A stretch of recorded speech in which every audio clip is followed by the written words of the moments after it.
E era um ditado: estamos pagando o que os nossos pais fizeram. Estamos pagando o que os nossos pais fizeram. E eu falei naquela mensagem sobre uma teologia muito disseminada no Brasil, que não é bíblica, que é a teologia ou a doutrina da maldição hereditária. Porque os pais cometeram determinados tipos de pecados, e aí essa palavra é importante, essencialmente os filhos vão ter que cometer ou vão pagar por isso. É diferente do que a Bíblia mostra, que sim, determinados tipos de pecados praticados pelos pais tendem a levar os filhos a repetir por causa do que eles se acostumaram a ver os pais fazendo, mas não é uma determinação de que vai acontecer e nem mesmo os filhos vão arcar com a consequência do pecado dos pais. Então, mostrando o caminho de Deus, eu falei que o caminho de Deus foi a primeira lição na mensagem passada. O caminho de Deus é o caminho da responsabilidade individual. O versículo 20 de Ezequiel 18 diz assim, olha: a pessoa que pecar, essa morrerá. O filho não pagará pela iniquidade do pai, nem o pai pagará pela iniquidade do filho. A justiça do justo ficará sobre ele, e a maldade do ímpio cairá sobre ele. Isso não tira a nossa responsabilidade de ser exemplo para o nosso filho, mas também a gente não pode ter aquela culpa de que se você um dia cometeu um pecado, se arrependeu, já vive uma vida em Cristo, se o seu filho cometeu o mesmo pecado, a responsabilidade é dele. Tem pais que levam uma culpa eterna.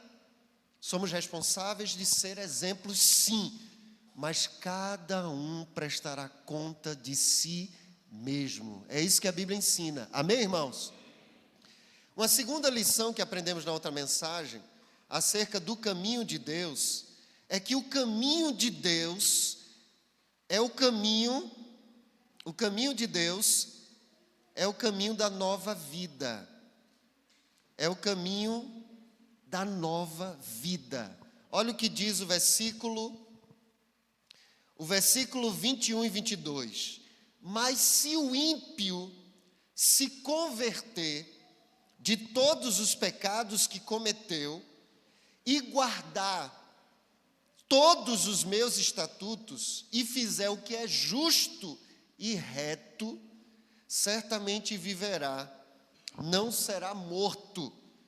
De todas as transgressões que cometeu, nenhuma será lembrada contra ele. Pela justiça que praticou, viverá. Então, a segunda lição do caminho de Deus e não do nosso, é que o caminho de Deus é o caminho de uma vida nova. A pessoa cometeu um pecado, se arrependeu, nasceu de novo, e quando o verdadeiro arrependimento é aquele que se arrepende e deixa a prática, isso é arrependimento. Agora é uma nova vida. O que o texto está dizendo, Deus está dizendo: Israel, vocês ficam lembrando do passado, vocês ficam colocando a culpa nos outros, vocês não assumem a culpa, e quando alguém muda de vida, vocês ainda ficam dizendo: mas lembra o que você fez há 200 anos atrás? É que nem a gente. E eu desafiei a igreja dizendo o seguinte, que nós temos a tendência de olhar as pessoas pelo passado, enquanto Deus olha a pessoa pelo seu futuro, o futuro do que Ele pode fazer na vida de alguém. Vamos olhar para as pessoas dessa mesma forma. Amém, irmãos? Vamos ler então agora, a partir do versículo 23 até o versículo 32, e vamos aprender mais algumas características do caminho de Deus, que é o caminho da vida.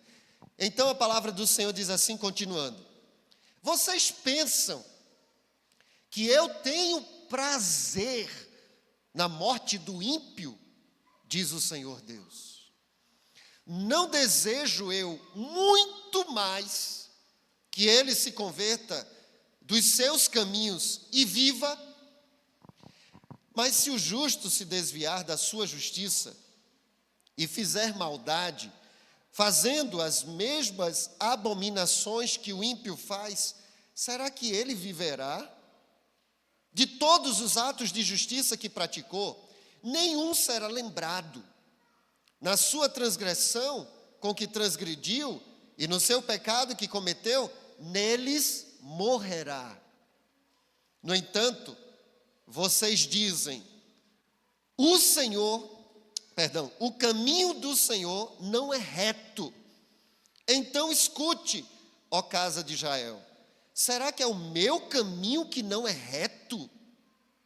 Não seria muito mais os caminhos de vocês que são tortuosos? Se o justo se desviar da sua justiça e fizer maldade, morrerá por causa dela, na iniquidade que cometeu, morrerá.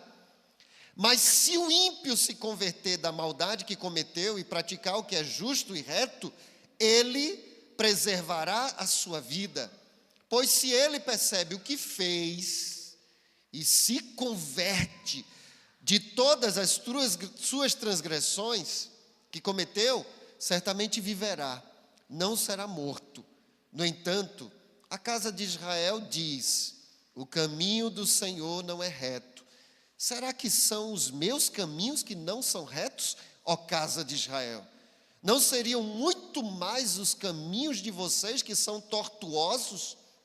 Portanto, eu os julgarei, cada um segundo os seus caminhos, ó casa de Israel, diz o Senhor Deus. Convertam-se e afastem-se de todas as suas transgressões, para que a iniquidade não lhes sirva de tropeço. Livrem-se de todas as transgressões que vocês cometeram e façam para vocês um coração novo e um espírito novo. Por que vocês haveriam de morrer, ó casa de Israel? Eu não tenho prazer na morte de ninguém, diz o Senhor Deus.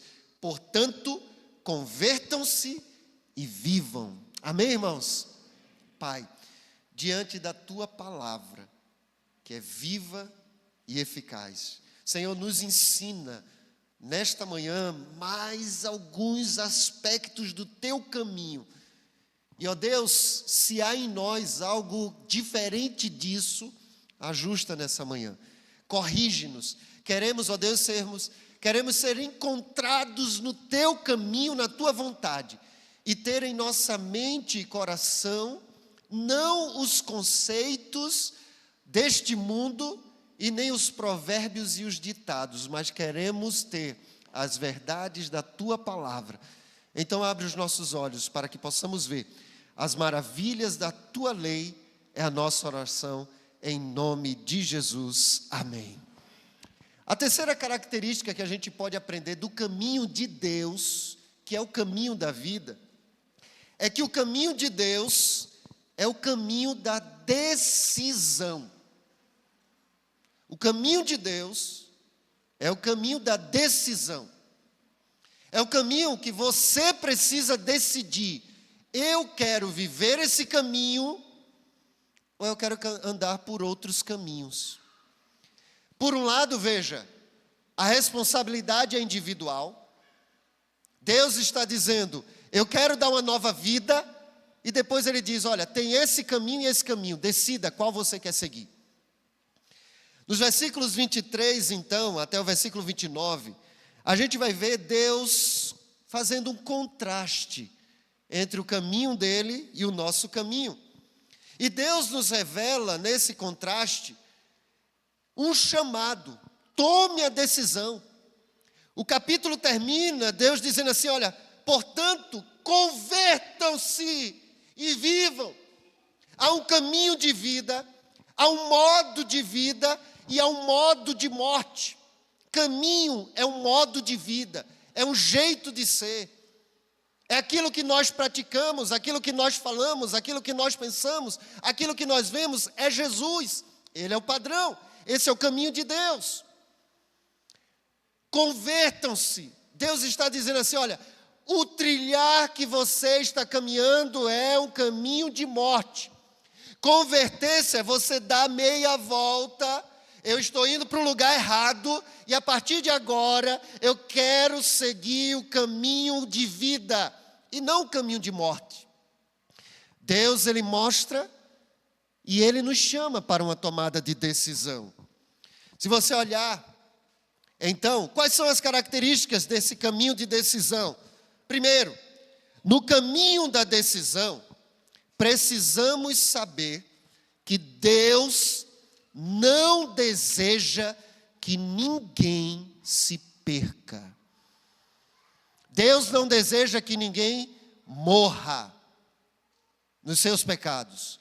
O versículo 23 é muito claro. Deus perguntando ao profeta e perguntando a Israel: vocês pensam que eu tenho prazer na morte do ímpio?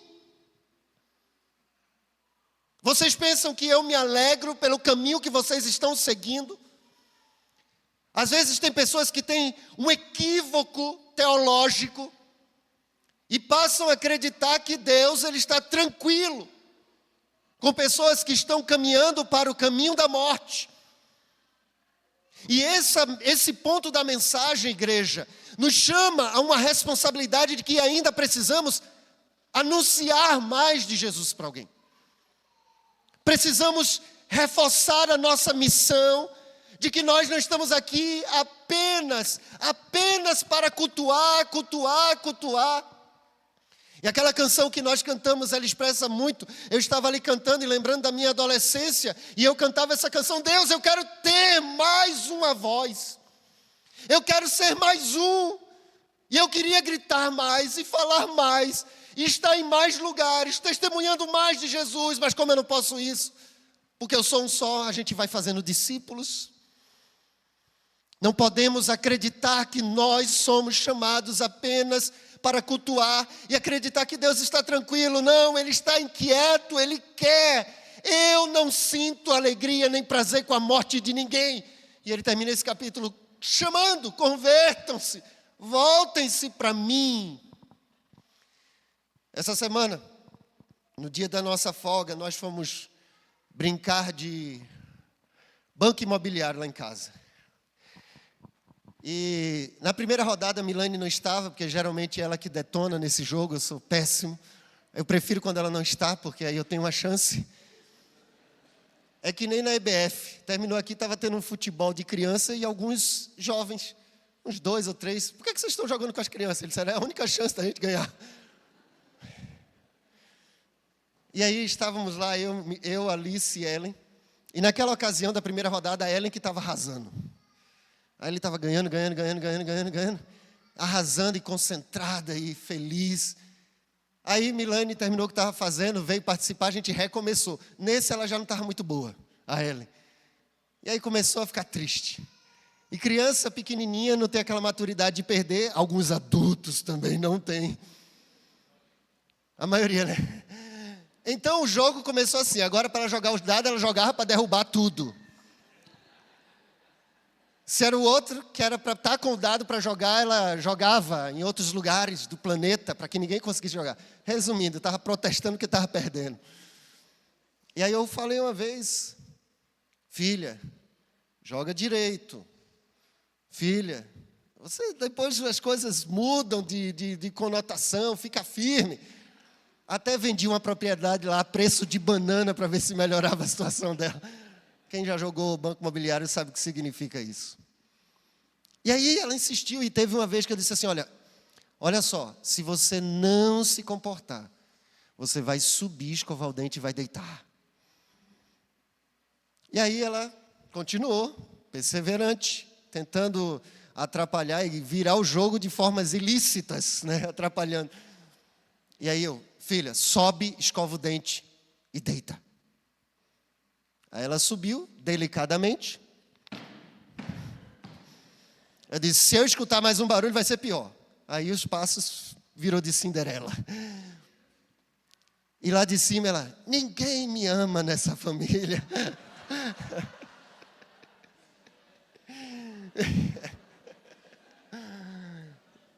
Eu vou me embora. Eu, nordestino, né? Arrume a sua mala e vá.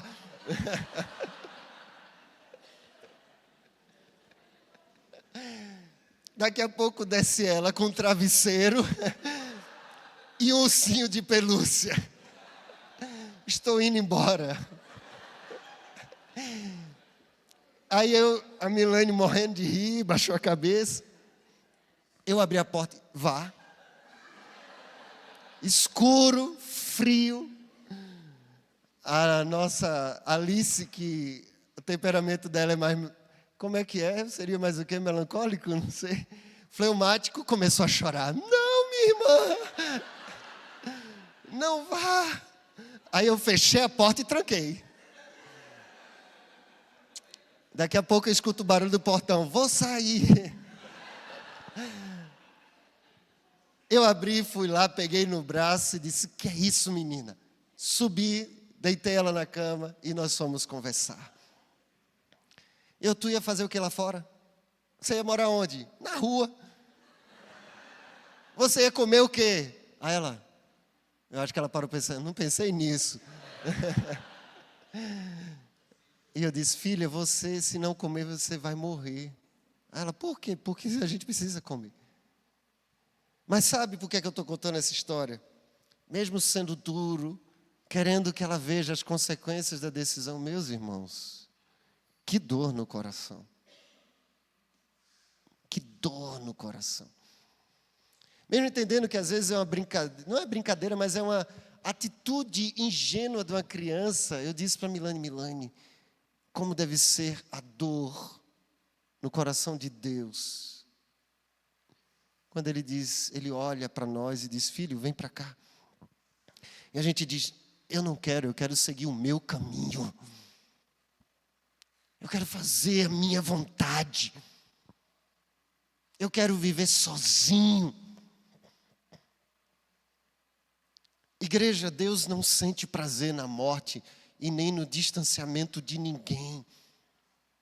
O apóstolo Paulo, escrevendo a carta a Timóteo, no capítulo 2, do versículo 1 ao versículo 4, ele diz assim, antes de tudo, peço que se façam súplicas, orações, intercessões e ações de graças em favor de todas as pessoas. Não é apenas da minha família. Pense no seu vizinho que está do seu lado, que ainda não é convertido. Ore em favor dos reis e de todos que exercem autoridade para que vivamos vida mansa e tranquila, com toda piedade e respeito.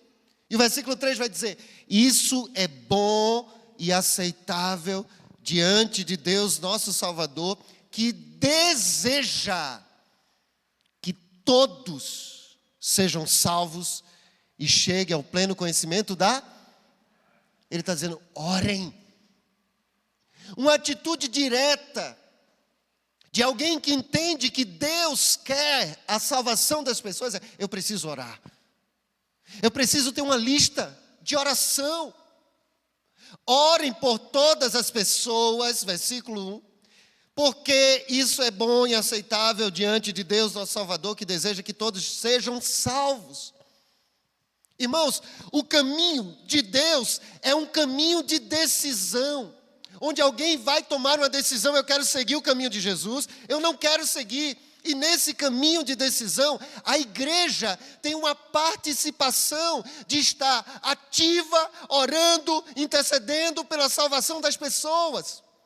Foi por isso que no aniversário do ano passado, nós oramos aqui por 2.700 pessoas, no aniversário desse ano.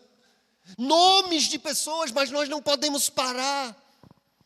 Devemos reconhecer o anseio de Deus em ver todo ser humano salvo e transformado. Se esse é o desejo de Deus, esse precisa também ser o ardor no meu coração. Olha o que diz 2 Pedro capítulo 3. 2 Pedro capítulo 3, versículo 9. Algumas pessoas na igreja estavam preocupadas na igreja primitiva dizendo: Deus, Jesus Cristo prometeu que iria voltar e Ele não está voltando. Alguns hereges na igreja já estavam dizendo: Jesus já voltou. Paulo tem que explicar sobre isso. Mas Pedro está dizendo: olha, não pense que Deus está demorando. Porque um dia para Deus é como 1000 anos é como um dia. E aí no versículo 9 ele vai dizer: o Senhor não retarda a sua promessa. Jesus Cristo vai voltar. Ainda que alguns julguem demorada, pelo contrário, Ele é paciente com vocês, não querendo que ninguém pereça, mas que todos cheguem ao arrependimento. É o desejo de Deus. O caminho de salvação de Deus, o caminho de Deus, o caminho que gera vida, é um caminho que passa pela decisão do ser humano, passa pela responsabilidade. Tem a soberania de Deus, mas tem a responsabilidade do ser humano em reconhecer a salvação de Deus. A pergunta que eu faço para você dessa igreja nessa manhã é: o quanto desse ardor de Deus está no seu coração? Paixão pelas almas perdidas. O quanto da sua vida está sendo investida naquilo que tem feito Deus ainda não mandar o seu filho voltar? Quanto tempo nós estamos gastando orando pelos perdidos ou testemunhando para os perdidos? O que você tem feito para satisfazer o desejo de Deus, que é ver que todos cheguem ao arrependimento, que mais pessoas sejam salvas? No mínimo, uma decisão. Se você já é um salvo, você precisa assumir hoje: eu preciso começar a orar por aqueles que ainda não são salvos, pelo menos pela minha família. Uma segunda característica desse caminho da decisão é que no caminho da decisão nós precisamos escolher o caminho para a nossa vida. Qual é o caminho que eu vou trilhar? Do versículo 24 até o versículo 29, Deus fala por meio do profeta Ezequiel algumas características. Ele vai dizer assim: olha, mas se o justo se desviar da sua justiça e fizer maldade, fazendo as mesmas abominações que o ímpio faz, será que ele viverá? De todos os atos de justiça que praticou, nenhum será lembrado. Na sua transgressão com que transgrediu, e no seu pecado que cometeu, neles morrerá. No entanto, vocês têm um ditado: o caminho do Senhor não é reto. Então escute, ó casa de Israel. Será que é o meu caminho que não é reto? Não seria muito mais os caminhos de vocês que são tortuosos? Se o justo se desviar da sua justiça e fizer maldade, morrerá por causa dela, na iniquidade que cometeu, morrerá. Mas se o ímpio se converter da maldade que cometeu e praticar o que é justo e reto, ele preservará a sua vida. Pois se ele percebe o que fez e se converte de todas as transgressões que cometeu, certamente viverá, não será morto. No entanto, a casa de Israel diz: o caminho do Senhor não é reto.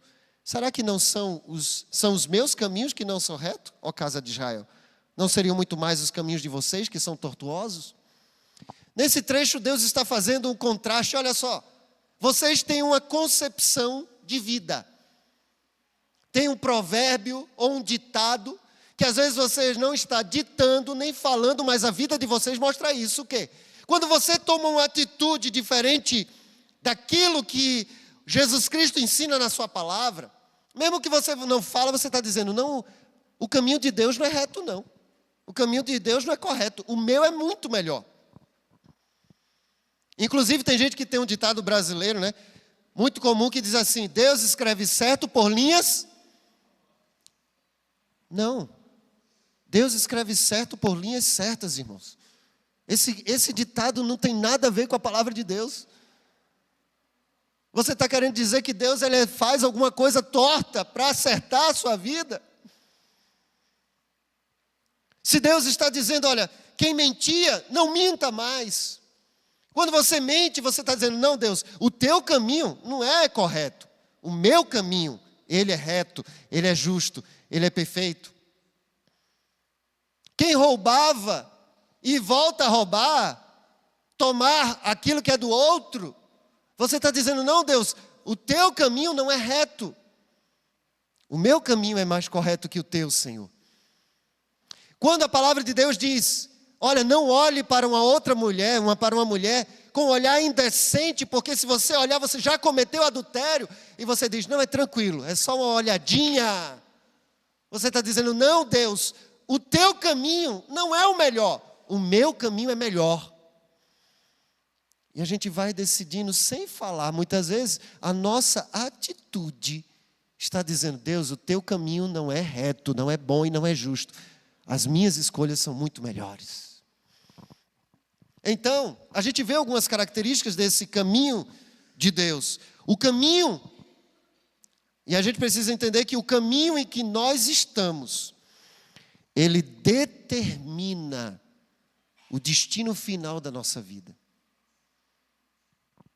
Não importa como é o começo da minha história, o importante é como eu termino a minha vida. O texto está dizendo, olha, se o justo está lá em sua justiça, praticando a justiça, pronto. E aí ele vai agora, a partir de agora ele comete transgressão. Deus está dizendo, nada do que ele fez de justo vai ser lembrado, porque ele terminou a sua vida em iniquidade. Ao mesmo tempo está dizendo, se o ímpio vier praticando, fez horrores. Ele foi até preso por causa de tudo isso, mas se converteu lá no presídio e está lá preso. Ele está salvo. Ele está salvo porque ele se arrependeu. E a gente diz, não, mas de tudo que ele fez, meu irmão, a palavra de Deus diz que se nos arrependermos, ele é fiel e justo para nos perdoar e nos purificar de toda a injustiça. Não foi isso que a gente leu aqui? Na leitura bíblica? E a gente ainda quer categorizar. Não, mas isso que ele fez não se perdoa. A gente também assume mais uma vez um caminho que nós queremos dizer que é melhor do que o de Deus. O que esse versículo está dizendo, à luz da perspectiva do Antigo Testamento, é que um início reto pode ser arruinado por uma queda no pecado. A referência não diz respeito a um lapso temporário, mas sim a uma escolha persistente do mal que altera o curso da vida de um homem. A partir de agora, ele está vivendo em iniquidade por uma decisão. E aí a gente precisa entender o seguinte, veja, há um conceito de salvação do Antigo Testamento, e nós falamos isso na teologia de revelação progressiva. No Antigo Testamento, o pessoal ainda não tinha toda a clareza de como Deus salvava, do verdadeiro evangelho. Então, a Bíblia vai revelando aos poucos, e por isso nós chamamos de revelação progressiva. Então, o conceito de salvação no Antigo Testamento, ele ainda era, vamos dizer, nublado, nebuloso, ninguém entendia ao certo como Deus salvava, mas para o judeu era o seguinte, se eu praticar a lei completamente, então alguém dizia, essa é uma pessoa justa, ele está salvo. Mas se a pessoa vivia fora da lei, não cumpria a lei mosaica, aí isso aí é um ímpio. E assim era categorizado um justo e um ímpio. O padrão era a lei. Só que a lei, ela revela o seguinte, ninguém consegue cumprir a lei aqui na terra. Seres humanos, nenhum. Então a lei é ruim? Não. Ela veio, e Paulo explica isso, para primeiro, mostrar os nossos erros, apontar um caminho, e quando a gente tenta viver por nós mesmos essa prática da lei, a gente percebe, eu não consigo, então ela gera um anseio, eu preciso de alguém para me salvar, porque eu mesmo não consigo me salvar. E a resposta desse anseio é Jesus. Foi Jesus que cumpriu toda a lei. Olha o que diz o texto bíblico de Romanos capítulo 3. E eu preciso que seja projetado na NVT. Dessa forma está mais explicada. Olha o que diz Romanos capítulo 3, a partir do versículo 21. Agora, porém, conforme prometido na lei de Moisés e nos profetas, Deus nos mostrou como somos declarados justos diante dele, sem as exigências da lei. Então, o Evangelho, por isso que nós somos os verdadeiros cristãos, eles são neotestamentários. A gente interpreta o Antigo Testamento por meio da lente do Novo Testamento. Nós não podemos viver o Antigo Testamento. Tem igrejas, tem religiões que querem viver o Antigo Testamento, mas nós não somos judeus. E com o advento, a vinda de Cristo, a gente entendeu, poxa, não é a lei que salva, é Jesus Cristo que cumpriu a lei. Olha o texto, continuamos. A pergunta, e Paulo está respondendo, é: como então Deus declara uma pessoa justa? Porque quando ele olha do céu, ele não vê nenhum justo. Ele não vê ninguém que consegue cumprir toda a lei. Paulo vai dizer também que alguém que tenta viver a lei, se ela errar em um, pronto, já descumpriu toda a lei, já era. Como então Deus declara alguém justo? Olha que texto maravilhoso. Isso é o Evangelho libertador. Isso é a palavra de Deus. Porque às vezes também a doutrina da perda da salvação, ela é uma doutrina que não condiz com o Novo Testamento e é uma doutrina que escraviza a pessoa. Estou vivendo em santidade, graças a Deus eu estou salvo. Aí a pessoa comete um pecado, pronto, perdeu a salvação. Então, a salvação está baseada no que você faz e não no que Cristo fez na cruz do Calvário. Não é isso que a Bíblia nos ensina. Versículo 22. Somos declarados justos diante de Deus por meio da fé em quem? Fala com convicção, em quem? Esse foi o nome que a gente cantou aqui. Teu nome é maior, é mais alto, governos, domínios, poderes. O nome de Jesus Cristo que está acima de todo nome. Então é a fé em Jesus Cristo. E o texto continua. E isso se aplica a todos que creem sem nenhuma distinção. Pois todos pecaram e não alcançam o padrão da glória de Deus. Sabe, a vida de alguém que nasceu de novo é a vida de uma pessoa que continuamente se arrepende diante de Deus. Continuamente é humilde. Porque alguém que nasce de novo, entende o Evangelho, vai entender: Senhor, eu nunca vou alcançar o teu padrão. E nem vai tentar. Tem gente que fica querendo um padrão de vida para mostrar para a igreja, mas não adianta, porque Cristo está vendo. É pura graça e misericórdia de Deus na nossa vida. Todos pecaram e não alcançam o padrão de Deus que poderia nos dar a salvação pelo que nós fazemos. Mas Paulo continua: mas Ele, Deus, em sua graça, nos declara justos por meio de Cristo Jesus, que nos resgatou do castigo por nossos pecados. Deus apresentou Jesus Cristo como sacrifício pelo pecado, com o sangue que Ele derramou, mostrando assim sua justiça em favor dos que creem. É mais ou menos assim: o ser humano cometeu pecado em Gênesis capítulo 3, o que o ser humano merece é a morte. Somente a morte pagaria o preço pela morte do ser humano. O ser humano destruiu a si mesmo. Mas Deus é o dono da vida, então alguém vai ter que pagar essa conta.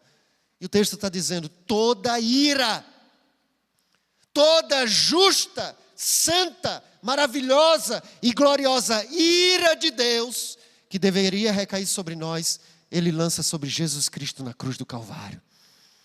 Foi por isso que eu disse na ceia, não foi apenas a dor dos pregos aqui, não. Não foi apenas a dor de estar numa madeira. A justiça de Deus esmagou Jesus na cruz do Calvário. Quando a gente compreende isso, a gente não pode viver uma vida cristã medíocre.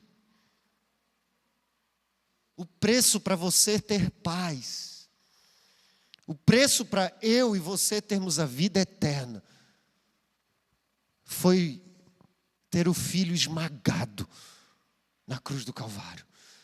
Como não viver em gratidão, em glórias a Ele, honras e adoração? O texto continua dizendo: no passado, Deus se conteve e não castigou os pecados antes cometidos, pois planejava revelar sua justiça no tempo presente. Com isso, Deus se mostrou justo, condenando o pecado, e justificador, declarando justo o pecador que crê em Jesus. Então ele condena o pecado e ele justifica aquele que crê. Podemos então nos vangloriar de ter feito algo para sermos aceitos por Deus? Paulo pergunta. Não, pois nossa absolvição não vem pela obediência à lei, mas pela fé. Pelo que Ele fez, eu creio que Ele pagou o preço na cruz do Calvário por mim. Afinal, Deus é Deus apenas dos judeus? Não, é também dos gentios. Claro que sim, graças a Deus a salvação chegou até nós. Existe um só Deus e Ele declara justos tanto judeus como gentios somente pela fé. Ou seja, não é pelo cumprimento da lei. A diferença é o seguinte: eu tento viver a lei para ser salvo, eu tento ter uma vida íntegra e reta para ser salvo. Não é isso que a Bíblia ensina. É porque eu sou salvo que eu vou viver uma vida íntegra e reta. É porque eu já sou liberto do pecado que eu vou sempre decidir: eu não quero essa vida, eu quero o caminho de Deus para mim. Então a salvação não depende do que eu faço, mas uma vez que eu sou salvo, a minha vida inteira passa a ser vivida para a glória de Deus, em santidade, em humildade, em submissão, em amor, em reconhecimento por quem Ele é. Isso tira um peso da nossa vida, irmãos. Então, para a gente terminar nessa manhã, eu te faço algumas perguntas. Primeiro, você pode afirmar hoje que está vivendo um caminho de fé em Cristo Jesus? Você acredita no que Ele fez? Isso te traz paz, te traz alegria, você confia no sacrifício? O caminho de fé em Cristo é o caminho que nos torna mais parecidos com Ele. Não, eu não estou trilhando o meu caminho, eu estou seguindo os passos de Jesus. Mas se você está seguindo os passos de Jesus verdadeiramente, você está cada vez mais parecido com Ele. Você tem a coragem de se colocar diante de Deus hoje, nesse momento, e perguntar: Senhor, eu tenho vivido a vida que o Senhor quer que eu viva? Eu tenho vivido a vida de um verdadeiro ser que foi justificado por Ti? Ou eu estou trilhando o meu caminho, um caminho totalmente diferente de Jesus? Você tem sido justificado por Deus pelo fato de estar vivendo nele, em Jesus. Então veja, o caminho de Deus é um caminho da decisão. Você decide estar trilhando o caminho de Deus ou não. Deus, Ele não tem prazer na morte de um ímpio. Pelo contrário, Ele quer que você se arrependa.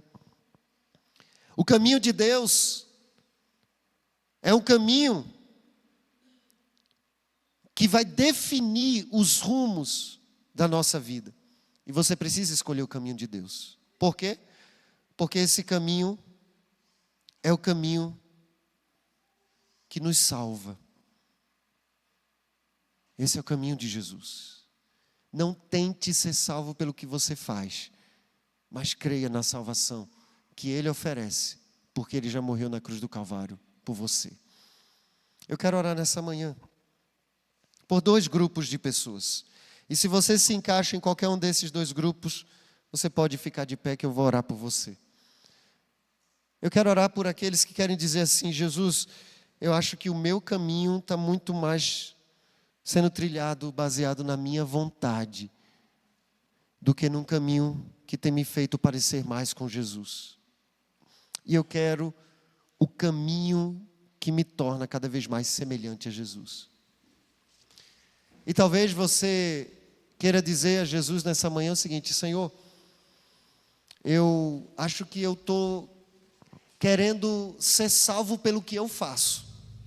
Eu me esforço para ser uma pessoa boa, porque eu acredito que assim eu poderia ser salvo, mas agora eu entendi que na verdade eu preciso confiar no teu sacrifício. Reconhecer Jesus Cristo como o Senhor da minha vida. E a transformação que Ele vai gerar em mim, sim, me fará ser uma pessoa cada vez melhor. Alguém que deseja orar nesse sentido? Fica de pé se você reconhece que precisa que o seu caminho seja alinhado ao caminho de Jesus Cristo. Que você precisa mudar de rota, fazer ajustes. Senhor nosso Deus e Pai, o Senhor nos mostra na Tua palavra o Teu caminho e os caminhos que nós escolhemos trilhar. O nosso caminho é um caminho que leva para a morte, mas os Teus caminhos, eles geram vida em nós. Nessa manhã, ó Deus, há vidas, pessoas que estão tomando alguma decisão diante de Ti, dizendo que alguma coisa precisa de ajustes. E glória a Deus, porque esse reconhecimento é o que transforma a nossa vida. Que o Senhor faça, ó Deus, os ajustes necessários, para que nós possamos trilhar cada dia mais, num caminho que nos torna mais e mais parecidos com Jesus. Faz isso, Senhor, pelo poder do Teu Espírito. E que essa igreja cada dia mais se comprometa em continuar, ó Deus, anunciando a mensagem de salvação aos perdidos, que precisam, ó Deus, porque o Senhor quer que as pessoas se arrependam e se tornem salvas. O Senhor não quer, o Senhor não tem prazer na morte do ímpio. Usa-nos, Senhor, para o louvor da Tua glória. Essa é a nossa oração. Em nome de Jesus. Amém.